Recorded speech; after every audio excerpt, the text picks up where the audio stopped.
चलिए स्टार्ट करते हैं आज की वीडियो। आज हम एक ऐसी प्रॉब्लम लेकर आए हैं जिसमें आपको पता नहीं चलेगा कि कहाँ से स्टार्ट करना है, कहाँ से इनिशिएट करना है। इसमें बड़ी दिक्कत आती है बच्चों को। बच्चे कहते हैं भैया हमको समझ में नहीं आता कि इस क्वेश्चन में हमको कैसे शुरू करना है। तो देखिए इसका कॉन्सेप्ट मैं आपको बताता हूँ। पहले एक चीज़ डिराइव कर लेते हैं। देखिए आप सबको मालूम है A vector dot B vector क्या होता है। वही डेफिनेशन जरा यहाँ पर लगाकर बताइए, what is A vector dot A vector. तो ए वेक्टर डॉट ए वेक्टर क्या होगा? बाय डेफिनेशन ए का मैग्नीट्यूड दैट इज पहले वाले वेक्टर का मैग्नीट्यूड, बी का मैग्नीट्यूड दूसरे वेक्टर का magnitude into cos theta. Theta कौन सा एंगल होता है? इन दोनों वेक्टर्स के बीच का एंगल। तो ए और ए के बीच में कितना एंगल होगा भैया? 0। तो कॉस 0 1 हो गया। और यहां पर वैल्यू क्या मिल गई? ए वेक्टर मैग्नीट्यूड इनटू ए वेक्टर मैग्नीट्यूड। आपको मालूम है मैग्नीट्यूड मतलब लेंथ होता है वेक्टर की, और लेंथ एक रियल नंबर है। तो और ये दोनों नंबर सेम है, तो जब मल्टीप्लाई करेंगे तो क्या हो जाएगा भैया? स्क्वायर हो जाएगा। ठीक, तो ए वेक्टर डॉट ए वेक्टर किसके बराबर होता है? मैग्नीट्यूड ऑफ ए का स्क्वायर। ठीक, ये रिजल्ट आपको तब यूज करना है जब मैग्नीट्यूड के अंदर दो वेक्टर ऐड हो रहे हो या दो वेक्टर सब्ट्रैक्ट हो रहे हो या दो से ज्यादा वेक्टर जुड़ घट रहे हो। जब भी मैग्नीट्यूड के अंदर दो या दो से ज्यादा वेक्टर ऐड हो रहे हो, सब्ट्रैक्ट हो रहे हो, तब आपको ये रिजल्ट यूज करना है। याद रखिए ए और बी की वैल्यूज नहीं दी जाएंगी, तब आपको इसको यूज करना है। कैसे यूज करना है? जिस किसी का मैग्नीट्यूड पूछा हुआ है उसके मैग्नीट्यूड का स्क्वायर लगा दीजिए और इक्वल्स टू लिख दीजिए उस वेक्टर का उसी के साथ डॉट, सेल्फ का डॉट बोलते हैं इसको। ठीक है, तो ए मैग्नीट्यूड का स्क्वायर क्या होता है? A vector dot A vector. कब यूज करना है? जब दो वेक्टर का सम हो रहा हो या डिफरेंस हो रहा हो या दो से ज्यादा वेक्टर हो, पूरे पे क्या लगा हो? मैग्नीट्यूड का साइन। तो देखिए इस वाले क्वेश्चन को देखिए जो मैंने ऊपर लिखा हुआ है, इसी को यूज करके हम इसको करने वाले हैं। देखिए क्या प्रॉब्लम है, ध्यान से देखिए। हमें क्या प्रूव करना है? साइन थीटा बाय 2 किसके बराबर है? 1/2 magnitude of A cap minus B cap. ठीक है, ए कैप बी कैप दो यूनिट वेक्टर हैं, उनके बीच में बनने वाला एंगल है थीटा। ठीक है, अब देखिए ध्यान लगाइए। अब कैसे शुरू करे बच्चा? उसको तो कुछ समझ में नहीं आएगा, ना ए वेक्टर की वैल्यू है ना बी वेक्टर की वैल्यू है, ये कैसे निकाले? ठीक है, तो इसी के लिए क्या लॉजिक दिया मैंने?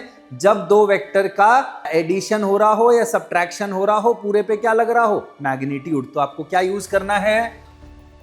देखिए क्या यूज करना है बताइए? A cap minus B cap magnitude का whole square is equals to किसके बराबर होता है? सेल्फ का डॉट। तो A cap minus B cap dot A cap minus B cap. ये रिजल्ट यूज करना है, इसी से आपका ये आंसर आ जाएगा, इसी से आप इसको प्रूव कर पाएंगे।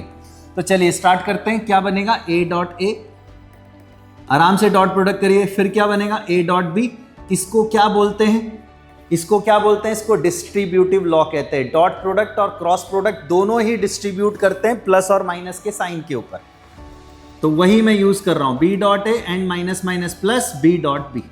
What is A dot A? अभी डिराइव किया था। A dot A is A magnitude square. A dot B dot A दोनों बराबर होते हैं, सबको मालूम है। तो ये ए डॉट बी हो गया और ये क्या हो गया? B magnitude square. A dot A होता है mod A square magnitude A square, B dot B क्या हो गया? Magnitude B square. क्योंकि ये यूनिट वेक्टर है तो वैल्यू 1 हो गई, और ये भी यूनिट वेक्टर है, ये भी 1 हो गई। 1 का स्क्वायर 1। ठीक है, तो 2 माइनस 2, यहां पर डॉट प्रोडक्ट का फॉर्मूला लगा दीजिए। A magnitude B magnitude cos theta. क्योंकि यूनिट वेक्टर है तो ये भी मैग्नीट्यूड 1 हो गए। यूनिट वेक्टर क्या होता है? जिसकी लेंथ 1 हो, जिसका मैग्नीट्यूड 1 हो। यहां से थोड़ा सा ट्रिग्नोमेट्री का यूज करेंगे। 2 कॉमन आ गया, 1 माइनस कॉस थीटा। क्या होता है 1 minus cos theta? 2 sine square theta by 2। Right, अब जरा ध्यान दीजिए।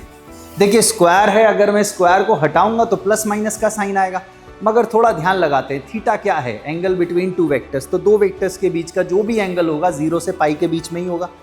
दो वेक्टर्स के बीच का जो भी एंगल होगा 0 से पाई के बीच में ही होगा, इससे बड़ा एंगल तो हो नहीं सकता। तो दोनों के केसेस में साइन तो पॉजिटिव ही देगा, 0 टू पाई के बीच में फर्स्ट और सेकंड क्वाड्रेंट है, तो ये वैल्यू तो हमेशा प्लस ही रहने वाली है। वैसे भी स्क्वायर लगा हुआ है, ये वैल्यू भी पॉजिटिव रहने वाली है, मैग्नीट्यूड लगा हुआ है।